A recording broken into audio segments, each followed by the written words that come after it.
Welcome, everybody. It's time once again for the next chapter with Charlie Hedges as he explores turning the page on his life and yours. Hey, Charlie. Hey, Paul. It's great to be here with you again at OC Talk Radio after a couple weeks off working in Uganda, Africa.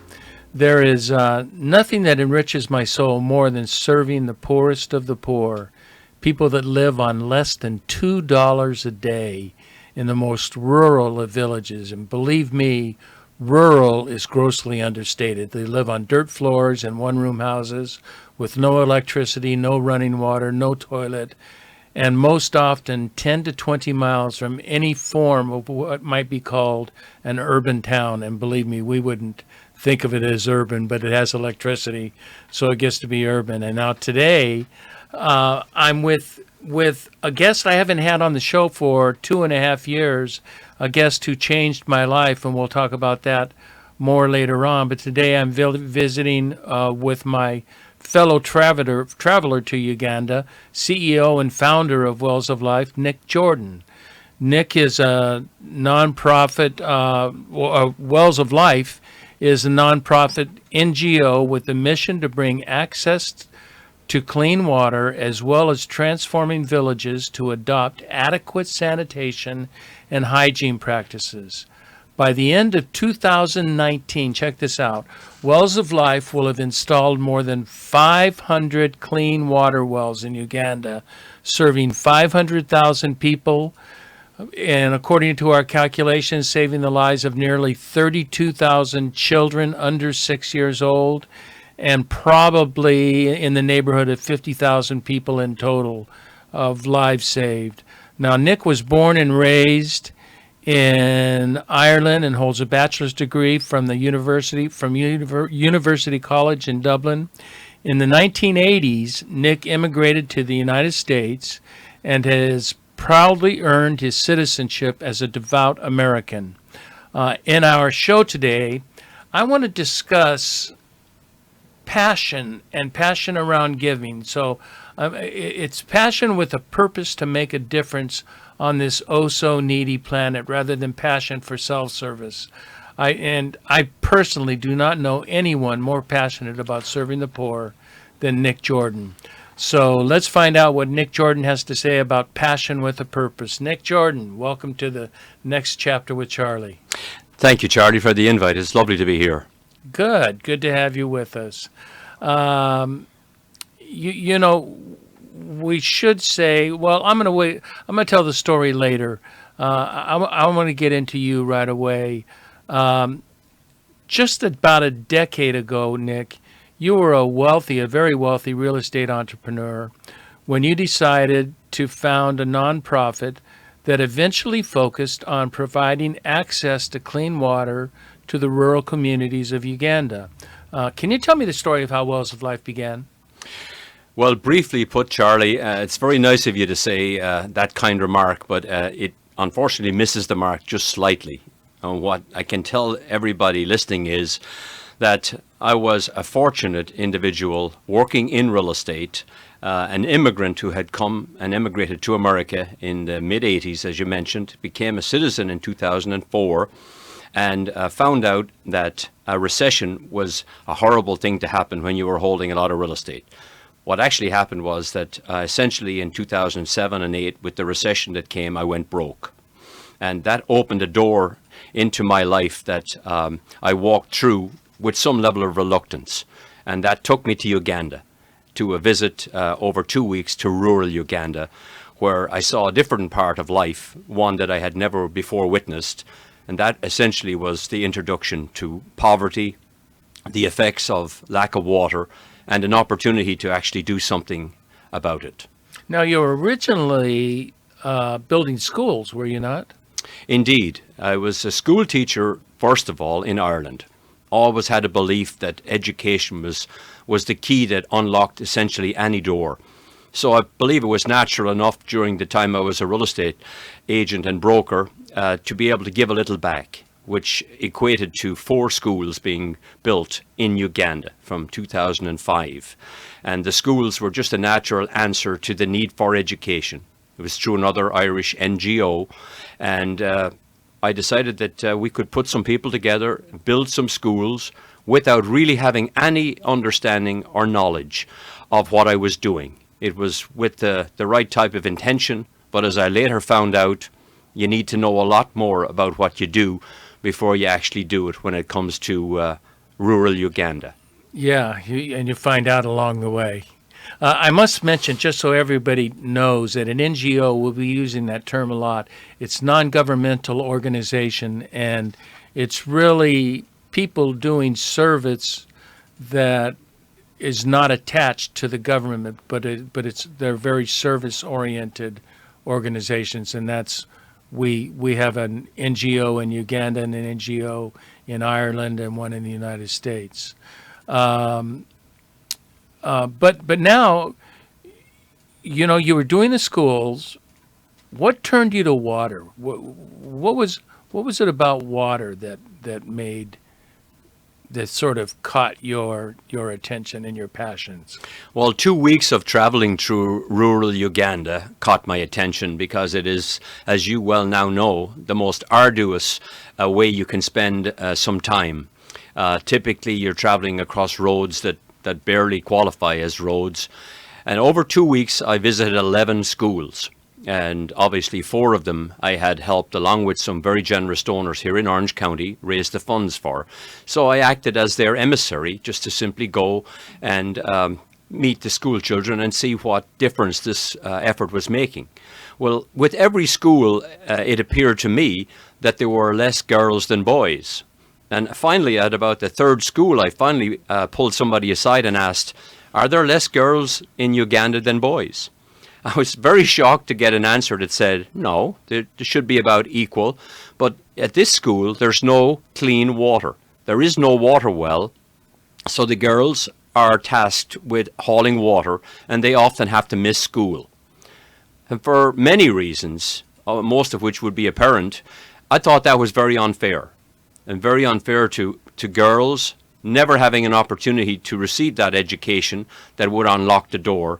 And so I decided that I was not going to build any more schools or be involved with building schools.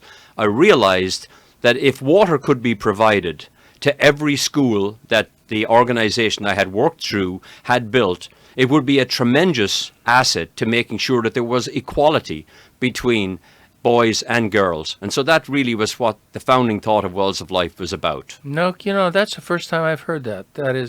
That's really great. And I think what we need to let the listeners know that these girls and boys carry water as well too, but the girls and the mothers are the prime movers. They drink this water that I wrote you would not even dip your fingers into. And if you go to wellsoflife.org, you will see photos of the water that they drink, which is just absolutely atrocious. That everybody in town, everybody in the villages has diarrhea. It's the largest killer. It kills more people than malaria and AIDS. And yet we get more attention on malaria and AIDS than we get on water. And we're going to talk about that in a moment. But they carry them in these, what it's called 5-gallon jerry cans, which are, is it 5 gallon? Yeah, 5 gallon. They're 40 pounds. Right. And they carry 1 or 2. Sometimes they carry them on their head, and they have to walk up hills. They have to walk miles just to have dirty, unclean water that's giving them diarrhea, that's killing 1 child out of 5, under 6 years old. And it is just, it's horrendous what they have to go through. And I can see why it became so important to you to provide water with these people. Well, those images never leave you. I just wanted to say that, we're moved by, obviously by photographs. We're often moved by, provocative images. But when you actually go in person to Uganda and the image is the reality right there on the spot of a child that's sometimes no more than 7 or 8 years old, trying to haul this weight of water that, as you described, it's no better than a life sentence. Most likely it's got all sorts of organisms in it. And you know that everything about that picture is wrong.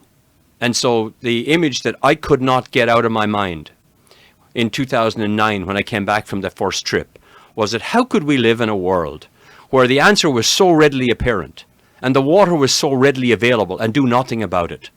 And that was something that, much as I tried, and I assure you I did try, because I did not go to Uganda to leave a career in real estate. My full and complete attention was going to be on getting reestablished as a real estate broker and developer after the recession. But I could never look at the world in the same way after seeing what I saw in Uganda in 2008. And that, I believe, is a picture that many people take back from their trip to Uganda, which I know you'll talk about a little bit later. But that is the driving force of what is at the very center of the Wells of Life mission. You know, Nick, as I look around at the charities in the United States, and I think people should know that of all the charities given in the United States, only 3%, 3.4% is given to international aid. So it's 96 or 97% is given to the U.S., which is nothing wrong with that. I mean, you know, you want to help your people. But we could do better than 3%. And when so many people are dying, especially in sub-Saharan Africa, it is such a needy place. And I wonder, this has occurred to me, and you and I have discussed it, why so many major charities, and I'm not going to mention the major charity's name, but we're talking big-time charities, seem to ignore the problem of water in the world when the United Nations just recently has declared the lack of access to clean water as the #1 cause of poverty in the world. The lack of access to clean water is the #1 cause of poverty in the world. And so I wrote, what the hell am I missing here? I mean, you know, this is, you know, we worry about things, trying to find solutions to things that we can't, you know, like cancer. I believe in, it's not that I don't believe in these in cancer research, but we can provide clean water. The only problem is money. We have all the technology in the world to take care of that. What am I missing here, Nick? Well, I share your same frustration, and I think this is one of the greatest opportunities that exists within our current decade. And sometimes I'll also say that the solution is right under our noses. And that is indeed the case here, because we've both learned the hard way, coming back from Uganda, even after ingesting a tiny little drop of unsafe water, just what it can do to a human being. But the possibilities that exist by making water a basic human right, which incidentally it is, but by simply standing up in unison and saying, this is something that we can all do, but we have to add our voice to it. I don't think that government is always the answer. I know that probably sounds like a naive statement, but when we talk about government and the monies that are given to governments in Uganda and every other country, that doesn't essentially guarantee anything. Yeah. But I do want to just submit that this is an opportunity for all of us, man and woman, the people that have ordinary lives like ourselves. They can really make a huge imprint on the world by changing how people view access to water. Yeah, it's you know, when I discovered that it was the #1 cause of poverty, and yet we're doing so little about it internationally, not just the United States, so little about it internationally. It shocks me. I don't quite understand that. But I want to get to our topic today, and we're talking about passion with a purpose, and I think that's a driver, and to this. And I'm looking for a question that I had here, and it was, it's this. You are you listen to you speak about Wells of Life and the need for water so frequently, and you do a lot of public speaking and a lot of events and talking to people, and your passion. We became close with the Prime Minister of Uganda, of the Buganda, of a kingdom in Uganda, and he said it was mostly just your passion that made him join. What role do you feel passion has to play in getting Wells of Life where it is today? Well, that's a difficult one for me to answer, Charlie, because I know what passion means, and I certainly know that it is important. I think it's something that I've always had, even from being a child. I was the oldest of 5 kids, and I never lacked a voice. I certainly used it adequately, and that meant, being able to emigrate on my own and make a success here in America.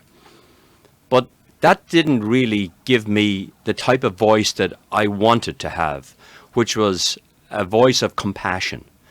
And so I believe what Wells of Life has given me that I don't think I could have received from any other work was the passion of knowing that this is focused effort and focused intention. And it is a driver where I believe people will not support any cause until they feel that the person that's presenting it truly believes in it themselves. Right. And I think that's one of the things that I've tried to show, that I'm willing to do this work until my last breath. I really believe that, without making any big deal about it, that I feel really called and blessed to be involved with Wells of Life. Because when we've seen the effort that it takes, it's minimal, I should say, considering the results that we receive. Happy children, mothers that thank you with embraces that would just warm your heart. Changing the entire community because you just cared enough to bring water.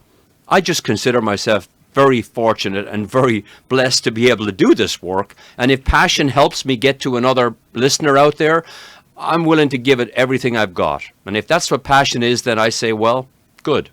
Yeah, and that is what passion is. I'm thinking, I go back to my story, and we had you on the podcast. March 4th, you had the date, March 4th. March 16th, just before St. Patrick's Day. We were joking about St. Patrick's Day, so it was the day previous to And St. was Patrick's that Day. in 17? In March 17. March 17.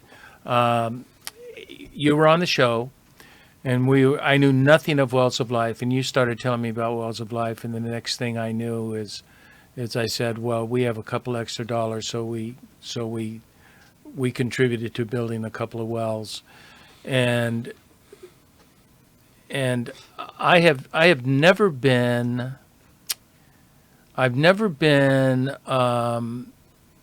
incited to participate in that. I've seen the photographs. You see the photographs of the malnourished children in Africa or in Sudan largely, which is in Africa. And you're filled with pity, but I wasn't filled with passion to try to help them. Something about what you said, it seemed I could help a little bit. And a little bit, if I contribute to a well, 1,000 people are getting water. Now that just was, all of a sudden I'm saying, holy crap, I give this money to United Way and it goes to paying somebody's salary. I'm sorry, United Way. I really appreciate what you do. But with this money is going directly to, because we have this rule that money given to a well, 100% of the money will be going to the well. It will not go to operations.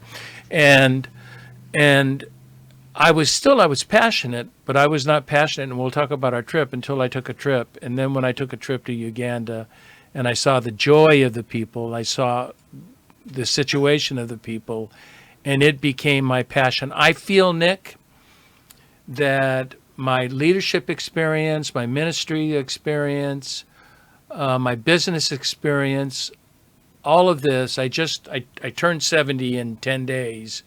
And I believe that all of this God put together for me to work with Wells of Life. Amen. Now that's, I could have 5 to 10 years with Wells of Life, but I'll be a part of saving and improving the quality of life of tens of thousands of people, or hundreds of thousands now. And that is a great passion of mine. Now, I'm a strong believer in passion. I used to lecture on passion, used to go out, because I believe we're each driven to do things.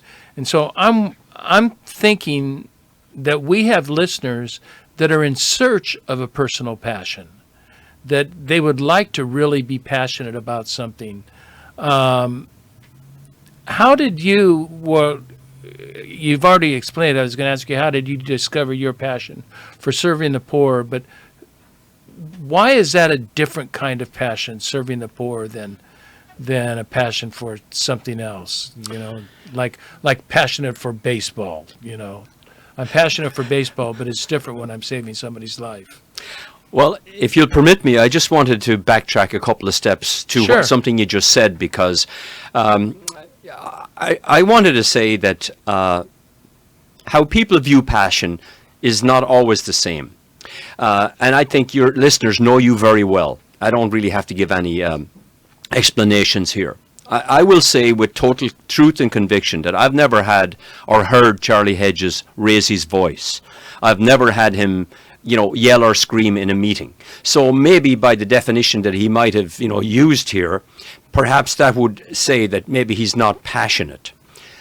Nothing could be further from the case, because I have seen more passion from Charlie Hedges in situations where life is on the line than many situations that I've experienced. So to move forward and try and give you the best answer I can here is that the idea of the value of passion when it connects with a cause that is so meaningful to the human being, and I stress to the human being, because I believe, like you and I, we found a cause that we believed we could be used willingly by God for. Whether we succeeded or failed, it really didn't matter to us. We were willing to throw our hat into the ring and do what we were maybe best at, which was to be focused, be dedicated, and like in your situation, be a great teacher, a coach.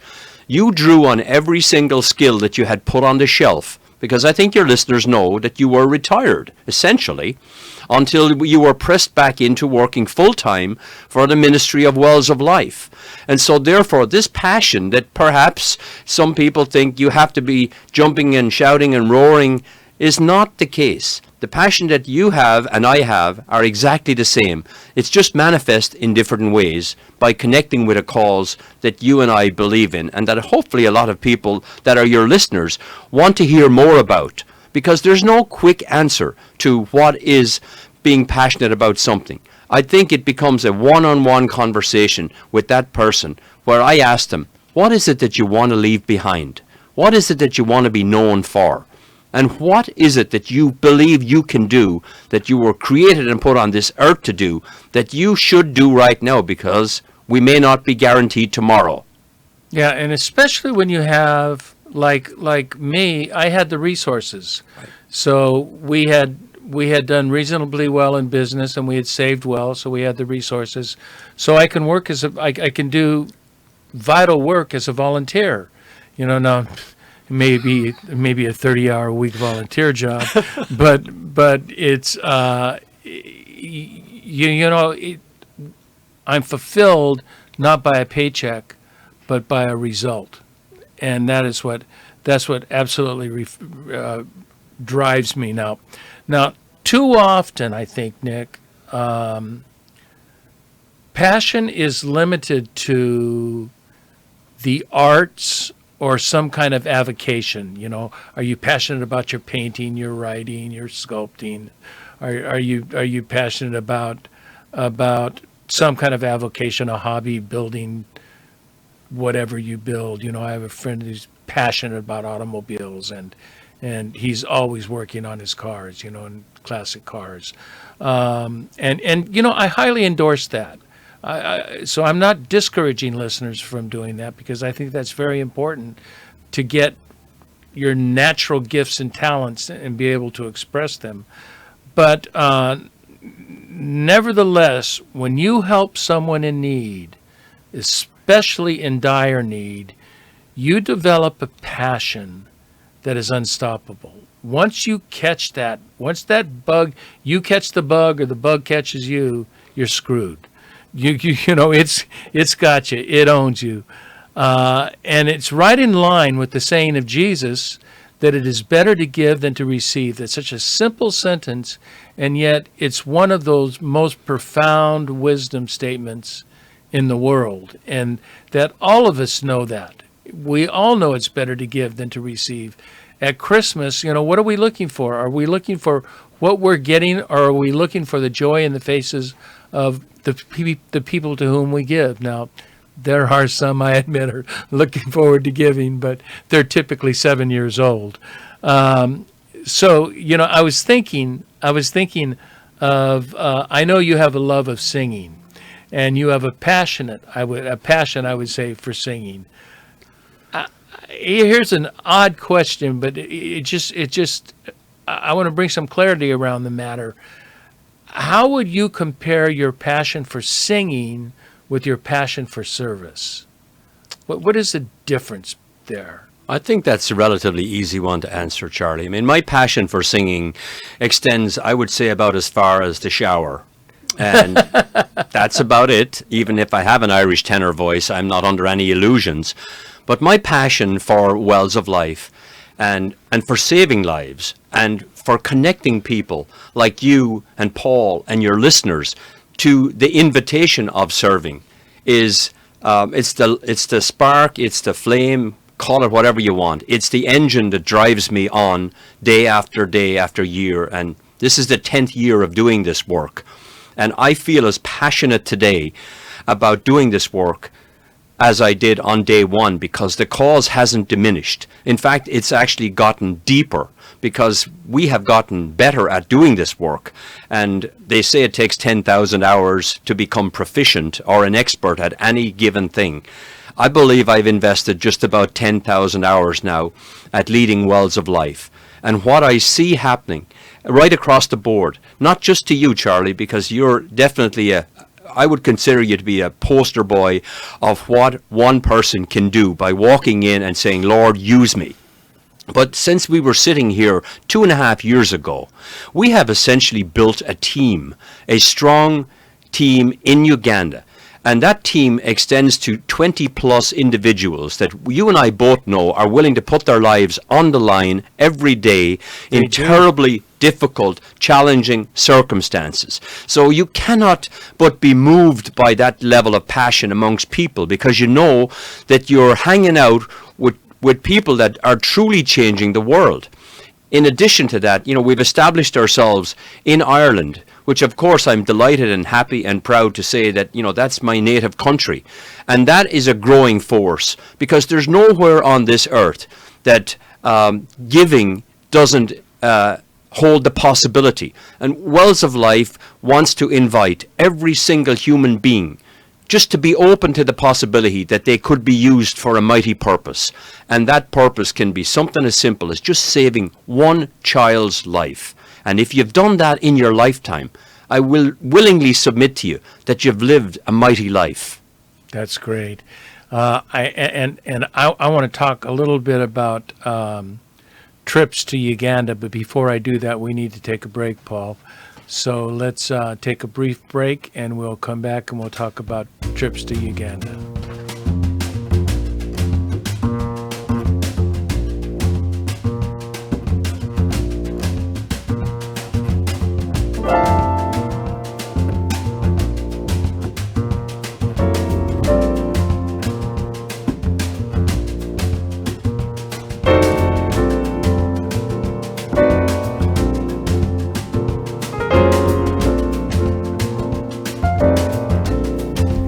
Hi there, this is the next chapter with Charlie, and it's Charlie Hedges saying welcome, and we are here with my dear friend Nick Jordan, who is founder and CEO of Wells of Life. Our mission is to provide access to clean water to people in rural, very rural Uganda, and the results, are amazing. I think one of the things that really drives me in working in Africa is a return on investment. I give money in the United States, and I get X results. I give money internationally, not through a government. Believe me, we know better than working through governments, but directly with the organizations that are doing the work, and we get 10x or 100x. The impact is entire villages are impacted, not a family. It's entire groups of families that are impacted. Now, one of the things we do at Wells of Life, and I say we because I don't know if I already mentioned, but I am Vice President of Operations in Uganda, although a volunteer, but still running operations there. And one of the things that we do is take donors and interested people on a challenging trip to rural Uganda, and we try to tell them what they're getting themselves into, and they say, "Oh, I can take it." Then they get there and they go, "Whoa!" But it's still livable. I mean, it's still bearable. It's not unbearable. You're not living in a tent somewhere and with a kerosene lantern. We have the Mackin Hill Resort, which is resort is used rather loosely. Now we just returned from a trip last week, but by the time the show airs, it'd be a couple of weeks. And we returned near Labor Day from one such trip where we were a couple of weeks in Uganda with, how many donors did we have? 5 or 6? Yeah, we had 6 donors. Six donors or interested people. I think all had made some kind of donation. And I have a couple of questions regarding the Wells of Life trip. The August is a primary donor trip, although we will take some people in March if they desire to go. My first trip was the Life Changer. I wrote, you asked us to write reflections, and I wrote, I will never be the same. And largely a lot of people said the same thing that were on the trips, did the same thing, felt the same way I did. And I'm impressed by the joy of the people, that these people that have absolutely nothing are happy people.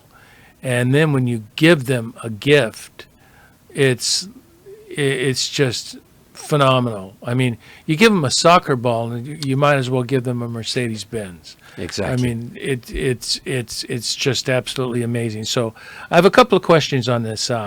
First is, let's just go with the first one. How do you convince people to attend one of our trips? Well, I twist their arm as best I can. If that doesn't work, then I attempt to bribe them. I'm sorry, of course I'm joking. But I make the most concerted effort that I can to share my own story, that this had a profound effect on my life. And I don't believe it would have happened had I not gone there. I tell people that if you really want to give yourself the greatest gift that you can be given, go ahead. Give yourself that gift of a personal experience that is going to change your life one way or another. And so I leave the invitation really open there, because it has to be the right time for a person. They have to have the means. There's lots of things that have to line up. But for the people that have gone over the last 5 or 6 trips, I would tell you that every single person to a fault has come back and thanked Wells of Life many, many times over. And not only that, but they've also began seriously donating, because they see firsthand that they are a person that's being used in a tremendous way.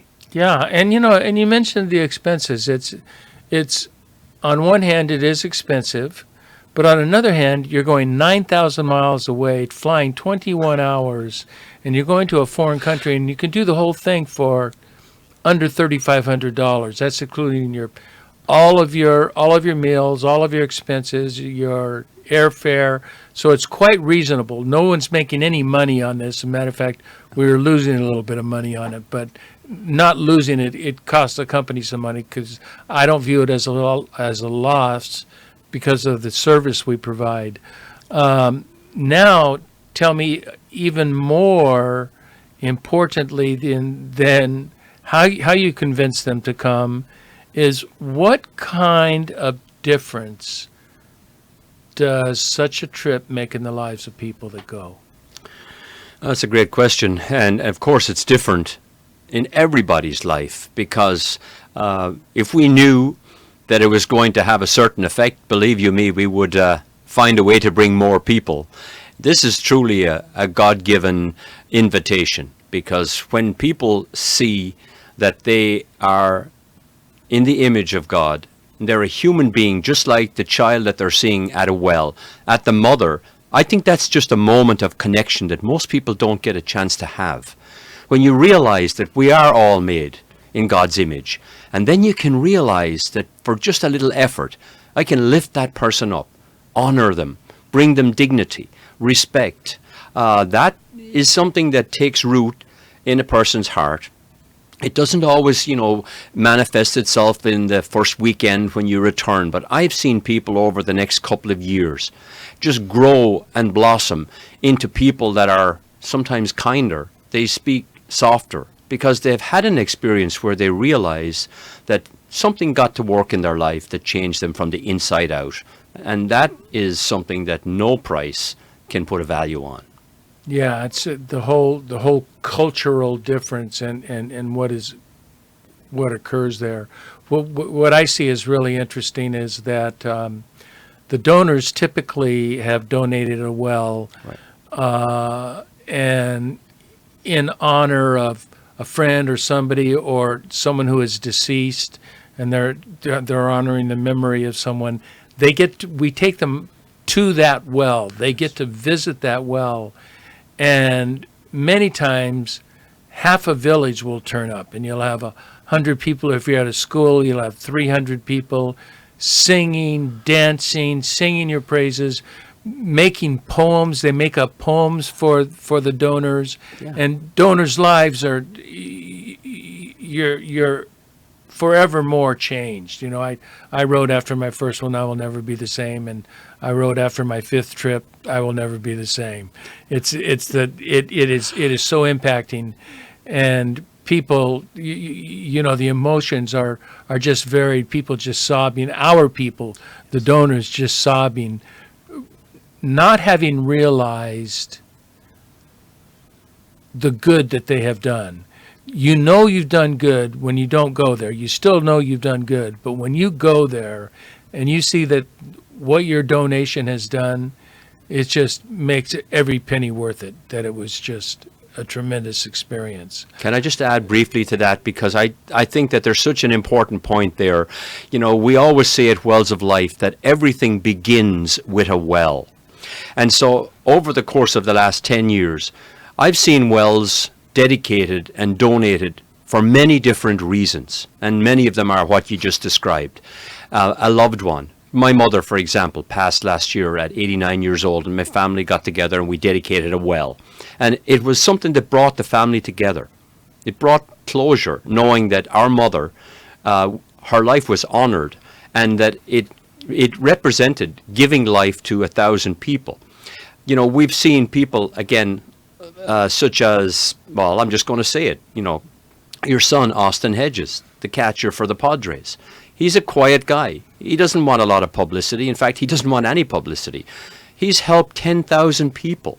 A young man that's, beginning his career is inspiring so many people that you can still be a top-flight athlete, a top-flight entertainer, a top-flight business person, but you can leave a tiny little bit aside for those who are less fortunate and who maybe have no voice to ask. And I've seen there's musicians that, have privately donated. It's special what a well does.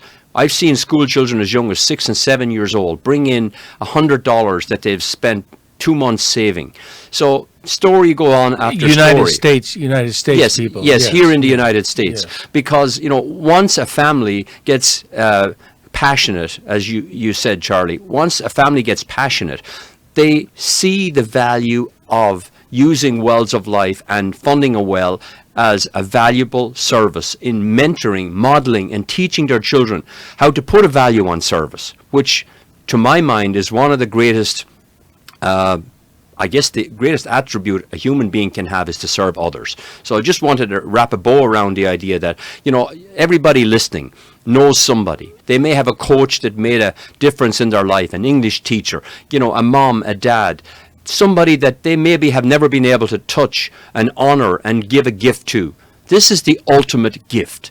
And it becomes what I think you've used, Charlie. It becomes a living memorial.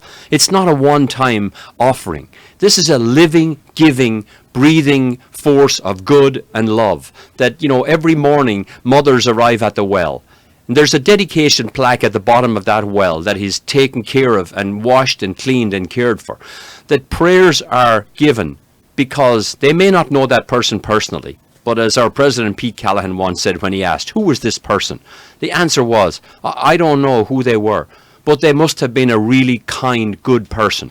So that's the idea that comes from a well, and dedicating a well to somebody you love and care about. And I'm thinking as we're talking here, I'm thinking of one of our attendees on this trip. He lost a girlfriend at a very young age, and he dedicated a well to her. And it was a very emotional experience when he visited the well.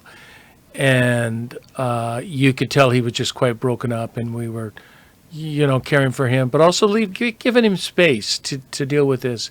And he shared with us later on that this was the event that gave him closure on her death. Yes. He says, now it means something. I've done something.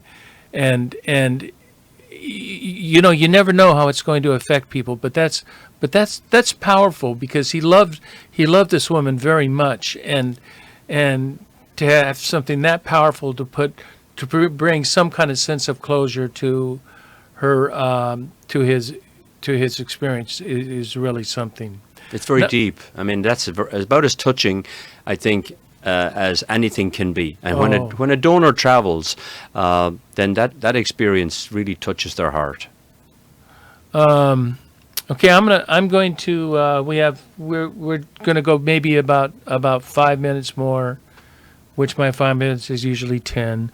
But managing an NGO in a foreign country has introduced me to a whole new kind of managing and directing.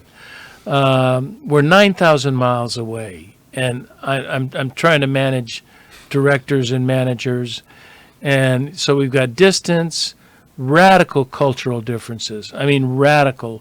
What we consider fraud or embezzlement or bribery, they just consider this as part of business. This is the way business is done. They don't look at it as a bad thing. It is not even considered a bad thing.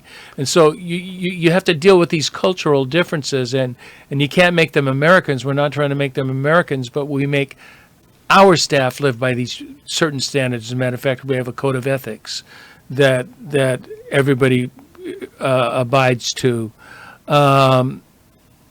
So you also have too much work for too few people. And as a nonprofit, you never have enough money because in the end result, it requires what you have, and what I'm gaining is passion for the people we serve.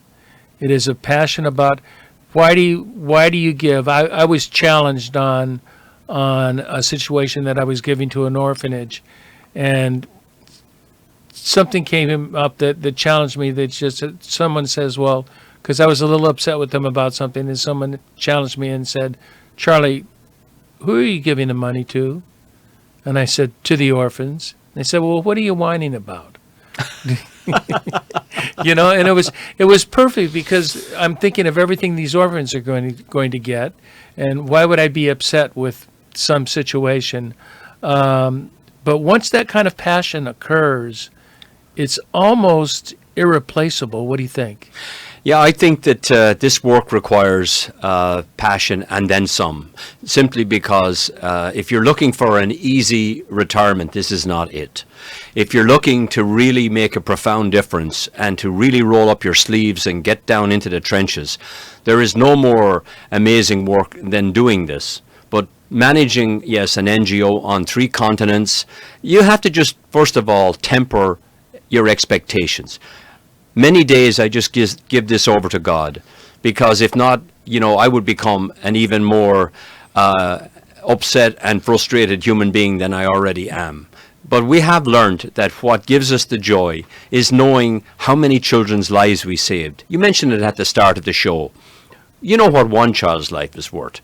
I mean, when you talk about 30,000 children, you could... Size of cities. Yeah, I was going to say, you could fill about half or maybe even more of Petco Stadium if we put all the children whose lives have been saved because of your help and donors' help and Paul's help. And what an amazing and glorious image that is, because you will someday, and again, if you're a believer, and I am, I believe you're going to get a chance to meet all of these children in heaven. And they're going to thank you in a way that doesn't exist on earth, because to save that child's life, I believe it's going to be the greatest accomplishment of any of our lives to be able to do that. Boy, that's an overwhelming thought. I'm very touched by that. Tell me, as we're winding down, is there a downside of passion? Oh, indeed there is. Like every coin, there's a flip side to it, and I'm pretty well qualified, I think, to tell you what it is, because I've suffered what too much passion actually causes. A couple of years ago, around Christmas time, my wife said to me, honey, how come we haven't gotten very many Christmas cards? Have you upset everybody in the entire world? And have you asked everybody for money for Wells of Life? Because we may need a couple of friends. Oh, I say that jokingly, but there's always a fine line between, trying to push too hard, expecting people to just be, involved in this one cause. So I would say the downside of passion is that it can marginalize the people that are involved, and I think it sometimes can leave you with a few less people on your Christmas card list. Yeah, and it can create unrealistic expectations in you. Therefore, you are disappointed when you shouldn't be. I think that's actually a great insight right there. And I think that's one of the things that I've been fortunate to get some coaching from you on. Our expectations are so critical to our personal happiness, because I know I've always been goal-driven, I've always been performance-driven, and each year I always have a pretty high set of standards, that I hope to personally reach and that Wells of Life would reach. And it's only of late that I've started to realize that this is not about me. This is not about my performance. This is only about doing the best job that I possibly can and leave it at that. And that's where I'm at in life right now personally, learning to be able to just to balance the expectation with whatever the result is, whatever God brings, that's what I'm going to be happy with. Yeah, know you're going to get help from God as a result too. Yeah. So let's close with this. Tell me, not all of our listeners can fund a well, and not all of our listeners are going to have a desire to fund a well. I encourage our listeners to discover a passion with a purpose, where you're doing something, and whatever that is, you will benefit. It will be of incredible benefit to you. But if somebody does want to contribute to Wells of Life, how can they do that? Well, we have something that we've been preparing for quite some time that will afford everybody the opportunity of being part of Wells of Life. We put a name on it, and it's just a simple name called a Water Warrior. And we've asked 1,000 people to join us in a monthly gift of $1 per day. And before I leave the studio, I'm confident that I'm going to convince the wonderful producer of this show here, Paul Roberts, to be a water warrior at $1 a day. Because that right there, if enough people are willing to believe and to make that commitment on a monthly basis, that can literally touch the lives of tens of thousands of people. And, you know, from the very humblest of beginnings, great things happen. You and I have talked about this many times. I'm just inviting every listener of this show to consider making that gift of $1 a day, which is $30 a month, and then see where this leads to. Now, you may not go down the track of Charlie Hedges. That's a very, very unusual and amazing blessing for Wells of Life. But you may get involved in a small group. You might get your church involved, your golf club, your kids, your family, your friends, and someday you might get together and fund a well. And you may even go with Charlie Hedges and see what life in rural Uganda is like. And then you'll come back and say, Charlie was not pulling my leg. He was telling it as it was, life in rural Uganda. And if you're willing to become a water warrior, you're going to really bless many people, and that's the invitation. Yeah, and what it covers, so our listeners understand that we get no operating funds from wells when people give wells. So this goes into unrestricted funds that we can operate.